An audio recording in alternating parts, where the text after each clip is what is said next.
안녕하세요. 볼만찬 기자들입니다. 주중 아시아 챔피언스리그 16강이 있었습니다. 아쉽게 대구가 탈락하긴 했지만 울산, 전북, 포항이 K리그의 강력함을 과시했습니다. 네. 10년 만에 세 팀 관계 10년 만이라고 하죠. 앞으로 4강 나아가 우승까지 하기를 기대하고요. K리그1이 30라운드에 접어들었습니다. 앞에 3자로 바뀌었어요. 네. 이게 진짜 스플릿 라운드까지 얼마 남지 않았는데 끝이 보입니다. 네, 추석 연휴를 앞두고 펼쳐지는 30라운드 볼만찬이 프리뷰하도록 하겠습니다. 자, 첫 경기 18일 오후 2시 20분 전주 월드컵 경기장에서 열리는 전북과 수원의 경기입니다. 네, 전북은 승점 51점으로 2위. 어떻게든 울산과의 4점 차를 좁혀야 하는 추격자의 입장으로 경기에 나서고요. 수원은 36점으로 그룹 A 마지노선인 6위에 머무르고 있습니다. 마찬가지로 위로 올라가기 위해선 승리가 필요한 그런 경기입니다. 두 팀 최근 상황은 썩 좋지 않습니다. 전북은 최근 5경기에서 90분 정규 시간 기준으로 할 때 단 1승, 서울을 상대로 승리했었죠. 울산과 밭바툼을 상대로 약간 우려가 나올 만한 경기력을 보여줬고, 특히 공격이 좀 답답한 모습을 좀 보여줬습니다. 주도권을 내준 현대가 더비는 그렇다 쳐도 빠툼은 그 중계를 하는 캐스터도 계속해서 빠툼을 강조하더라고요. 상대는 빠툼입니다. 상대는 빠툼입니다. 그 정도로 좀 압도를 했어야 되는 상대인데 그에 따른 스코어도 나오지 않았고 경기 내용을 좀 뜯어봐도 점유율 69%, 슈팅수 39개, 와. 크로스 62개, 코너킥 10개입니다. 크로스 62개예요? 네, 62개입니다. AFC 기록을 참조를 했고요. 그런데 한 골에 그쳤습니다.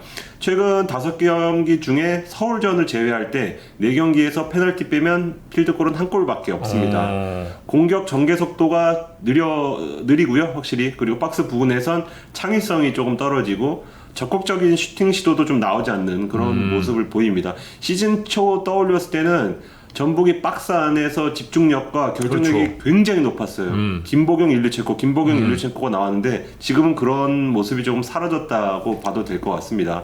이게 조합의 문제인지 심리적인 문제인지 김상신 감독이 좀 늦었지만 지금이라도 파악을 그렇죠. 해서 네. 만져야 할 것으로 좀 보입니다. 그런데 한 가지 우려는 이 수원전까지 경기 간격이 너무 짧습니다. 그래요. 예. 그렇다 보니까 지금은 약간 지친 상태에서 지금 나오던 멤버를 어떻게든지 조금 바꿔서 나와야 하는 그런 상황입니다. 뭐 긍정적인 뉴스를 찾자면 문선민이 일단 빠툼전에서 결정했습니다. 과거에 받았던 AFC 그 퇴장 징계가 이날 적용이 된 거거든요. 그래서 풀휴식을 취했다. 그 문선민이 없을 때는 확실히 속도가 떨어지다 보니까 그렇죠. 예. 반대로 문선민이 돌아올 때는 속도를 높일 수 있다. 기대를 해볼 수 있을 것 같고요. 수원은 3연패 뒤 2연무. 연패를 할 때보다는 확실히 상황이 낫지만 컵대회 포함해서 10경기 연속 무승이거든요. 분위기 반전이 절실합니다.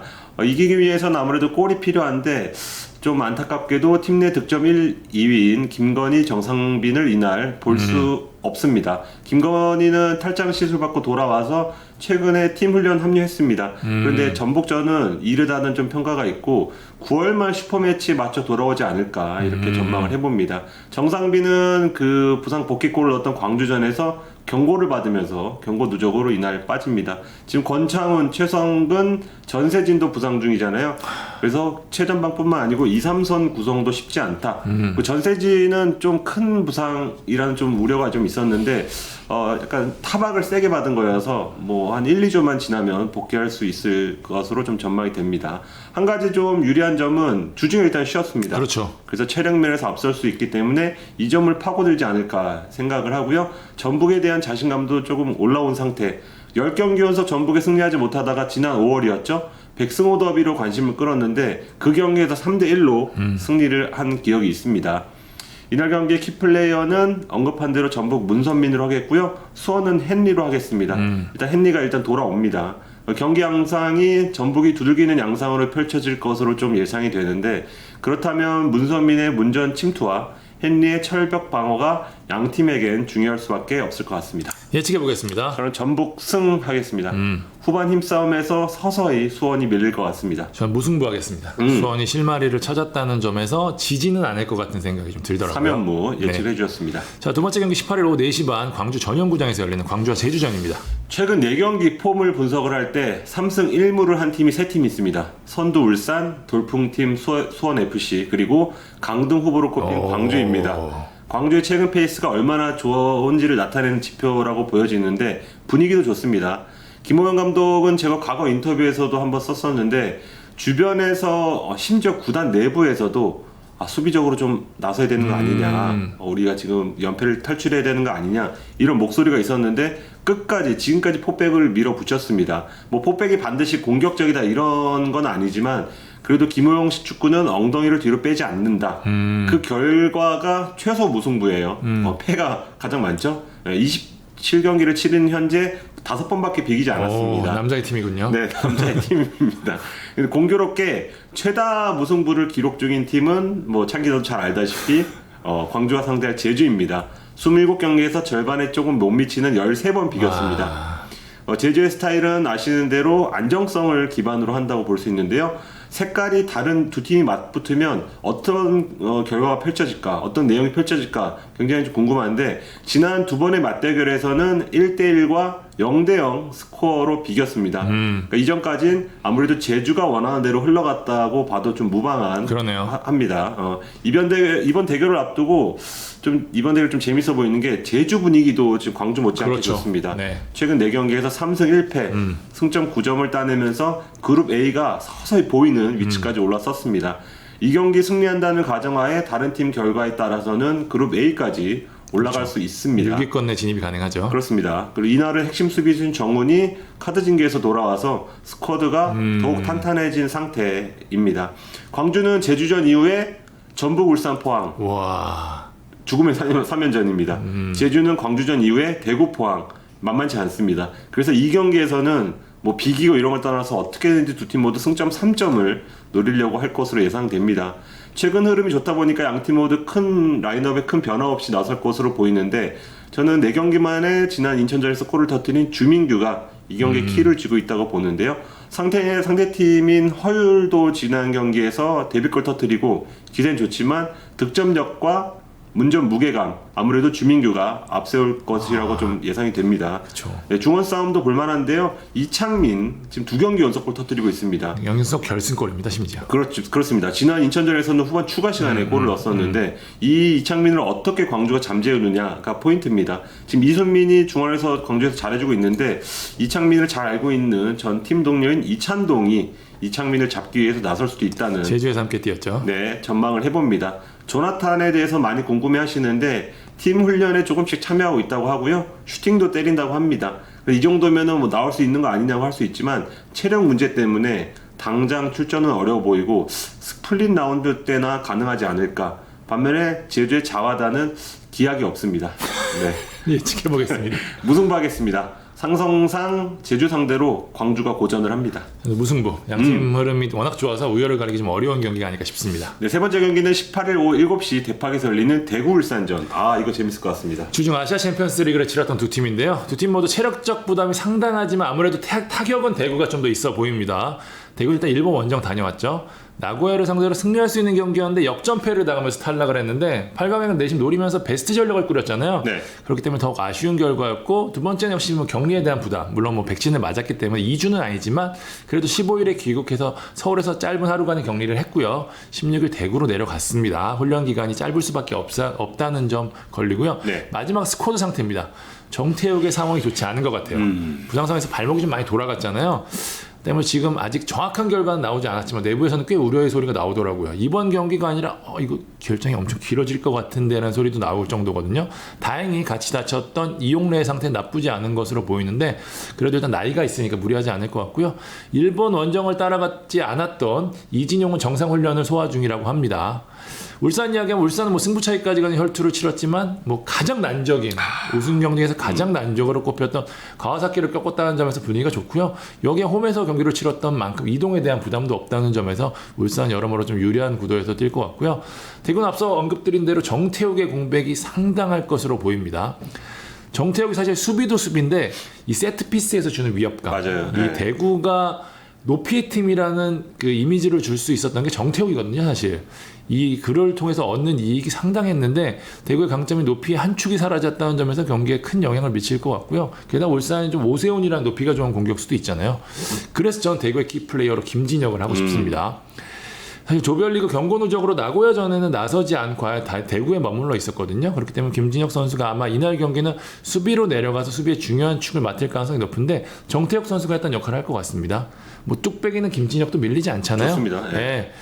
뭐 사실 뭐 몇 번 이야기하지만 저는 김진혁 선수 사실 투톱 자리에서 훨씬 매력적이라고 보고 있기는 한데 뭐 이번 어쩔 수 없이 수비에 머물러야 되니까 울산을 상대로 김진혁이 얼마나 견고한 플레이를 보여줄지가 중요하고요. 울산은 최근 10경기 무패, 최근 27경기에서 단 1패밖에 없습니다. 그만큼 최상의 흐름이라고 할 수도 있는데 울산이 대구를 맞아서는 사실 고전한 경기가 많습니다.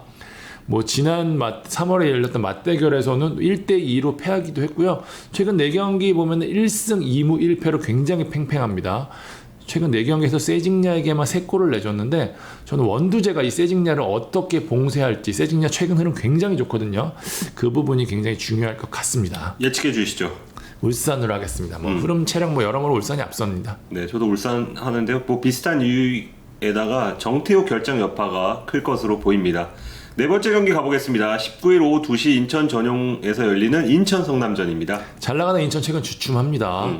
2연패 빠지면서 순위도 7위까지 내려갔는데 물론 한 경기를 덜 치르고는 있지만 제주의 거센 추격을 받고 있는 만큼 파이널 A행에 대한 압박감이 커질 수밖에 없는 상황이거든요. 인천이 최근 들어서는 계속 본인들이 좀 주도하는 상황이었지 누구한테 쫓긴다는 느낌을 받아본 적이 없기 때문에 이런 심리적 부분이 어떤 영향을 미칠까도 중요할 것 같고요.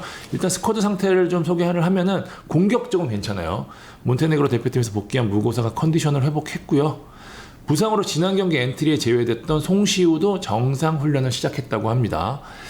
구단에서는 공식 발표가 났는데 수비 쪽에서는 역시 김준엽 선수가 당분간 출전이 어렵습니다. 수술을 해야 한다고 하더라고요. 시즌아웃이 아마 유력해 보입니다. 네. 그러니까 그 같이 얼굴을 다쳤던 오재석 선수는 코를 다친 거랑 괜찮은데 여기는 이 안화 쪽이기 때문에 더 힘들다고 하고요. 김광석도 뭐 물론 빠른 회복세를 보이고 있기는 하지만 이번 달 내 출전은 어려울 듯 합니다. 이게 크네. 네, 일단 공격 쪽에는 무고사 복귀가 유력하고 수비는 아마 그래서 지난 제주전과 아마 같은 라인업이 될 공산이 커 보입니다. 골키퍼는 약간 변수가 있어 보이는데 이태희가 약간 불안했거든요. 네. 교체 카드를 만지작거리는 걸로 좀 알고 있습니다. 성남은 최근 6경기째 승리가 없는데 그래도 지난 2경기에서 승점 1점씩을 얻었거든요. 흐름을 찾고 있습니다. 확실히 수비는 안정감이 좀 생겼는데 역시 문제는 공격이잖아요. 공격 너무 안 돼. 네. 뮬리치가 터지지 않고 있는데 이번 경기는 뮬리치를 좀 도와줄 수 있는 그나마 성남의 공격 자원들이 모두 복귀할 전망입니다. 박용지, 김민혁, 정석화가 모두 정상 훈련을 소화 중이고요. 박용지, 김민혁은 쪼코로라도 출전할 가능성이 높고 정석화는 선발 가능성도 좀 있다는 이야기 내부에서 하더라고요. 여기 또 부시가 지난 경기 나쁘지 않았거든요. 그렇기 때문에 성남 입장에서 모처럼 공격적으로 쓸 수 있는 카드를 최대한 손에 쥔 채 경기를 할 수 있을 것 같습니다. 다만 강재호는 경고 누적으로 뛰지 못합니다. 네. 인천이 최근 성남에 무척 강했거든요. 지난해 9월에 6대0 대승. 이 경기 이후로 올 시즌 2번의 맞대결에서도 모두 이기면서 성남전 3연승을 이어가고 있거든요. 인천 입장에서는 이 기세를 이어가고 싶을 텐데 킴에는 김현으로 하겠습니다. 예. 김현이 훨씬 4골을 기록 중인데 성남전에서만 2경기 연속골을 기록 중이거든요. 성남 킬러라고 할 만한데 지난 경기에서도 뭐 아쉽게 득점에 실패하긴 했지만 옵사이드 때문에 움직임이나 감각은 괜찮았거든요. 무고사가 돌아오는 만큼 김현에게 찬스가 날 가능성이 높아 보입니다. 성남은 이규성으로 하겠습니다. 성남이 뮬리치 쪽에 지금 시선이 쏠려 있기는 한데 이규성이 후반기 폼이 떨어진 것도 큰 고민이거든요.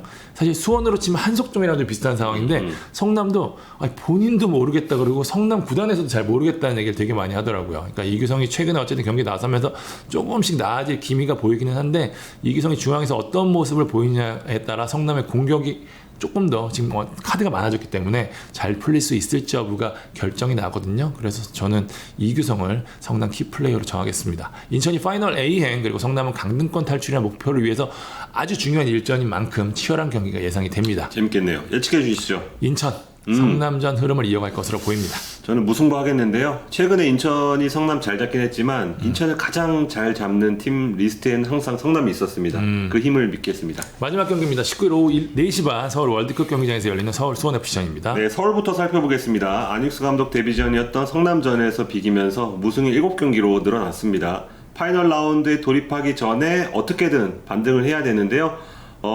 이런 상황에서 슈퍼매치 라이벌이죠. 수원과 마찬가지로 루머로 좀 시끌시끌합니다. 근데 안익수 감독은 이제 오자마자 K리그1 최고령 지도자가 됐는데 그러네요. 이 어떤 루머에 관한 질문 이런 것들을 약간 능숙한 인터뷰 스킬로 잘 받아치고 있습니다. 그래서 제가 예상했던 것보다 훨씬 빨리 팀 내 익수를 좀 각인시키고 있다. 예, 지금 뭐 하루 2탕 훈련 했었죠. 네. 비 오는데. 그리고 교체 선수의 재교체, 그리고 뭐 사회적 메시지, 뭐 여러 메시지를 지금 던지면서 안익수 감독이 이런 감독이었구나. 선수들은 아마 뼈저리게 좀 느끼고 있을 것 같고요. 성남전 소득이라면 성남뿐만 아니라 다른 팀들에게도 서울이 좀 까다로워졌는데 라는 인상을 심어줬다는 것이라고 좀 보여집니다. 성남보다 경기력, 공격력 흐름이 근데 수원FC가 확실히 좀 좋잖아요. 확 좋죠. 확 좋죠. 네. 서울의 가능성을 어떤 시험할 좋은 시험 무대가 될 수 있겠다는 생각이 듭니다. 부상자는 여전히 많습니다. 안익수 감독이 언급했던 13명보다는 적은 것으로 좀 파악이 되지만 지동원, 김진야, 체포만은 거의 다 복귀까지 임박했지만 수협전까지는 조금 힘들어 보인다고 전망을 해보고요. 황현수, 고광민, 박정빈은 조금 더 기다려야 할 것 같습니다. 센터백 김원규는 일단 돌아왔는데 이한범, 오스마르 이 두 신구 센터백 듀오가 나쁘지 않았거든요. 그래서 여기에는 좀 건들지 않지 않을까 좀 예상을 해봅니다. 문제는 1선과 2선인데 지금 재교체를 당했던 팔로세비치 활용 여부가 일단 최대 관심사입니다. 지금 팔로세비치는 교체된 뒤 유니폼까지 던졌거든요. 이런 선수를 과연 안익수 감독이 받아줄까? 받아준다면 확실히 안익수 감독이 본인이 변했다는 것을 좀 증명함과 동시에 어떤 좀 팔로세비치를 어떻게 활용할지에 대해서 좀 가이드라인을 제시했다고 볼 수 있지만 궁금하네요. 네, 만약에 엔트리를 제외한다면 팔로세비치는 진짜 제가 기사 제목을 썼듯이 언파를 한 게 될 것 같습니다. 역시 안익수 뭐 이런 기사가 나오겠죠. 그렇습니다. 그렇다면 지난 성남전과는 큰 변화 없이 나설 수밖에 없거든요. 일단 부상자가 많아서. 근데 이제 수협의 3백이 최근 4경기 중 3경기에서 무실점을 했습니다. 네.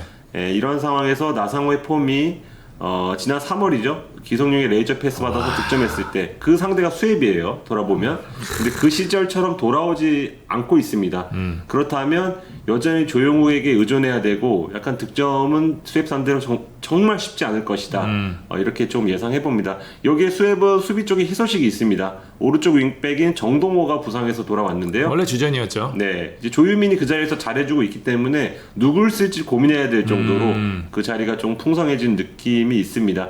그 외 라인업은 딱히 손댈 데가 없다. 뭐 이영재부터 해서 한승규도 잘해주고 있고 김승준도 전반 중반에 교체돼서 날렵한 모습 보여주고 있고 라스는 좀 말할 것도 없습니다. 그렇기 때문에 수협이 아무래도 좀 더 유리한 경기, 지난 3월과는 다른 경기 할 가능성이 높아 보이고요. 특히 최전방 공격수인 라스는 지난 강원들에서 모처럼 골을 터뜨리면서 기세를 올렸다는 것도 서울로서는 왜 하필이라고 생각할 수도 있을 것 같습니다. 이한범, 지금 어린 수비수거든요. 난이도 최상 끝판왕을 이번에 만납니다. 예측해 보겠습니다. 저는 무승부하겠습니다. 안익수 감독이 오자마자 지금 수비부터 만지고 있다고 합니다. 무실점에 초점을 맞춘 경기 운영을 할 것 같습니다. 전 수협. 네. 지금 경기력만 놓고 보면은 수협은 누구도 무섭지 않습니다. 네.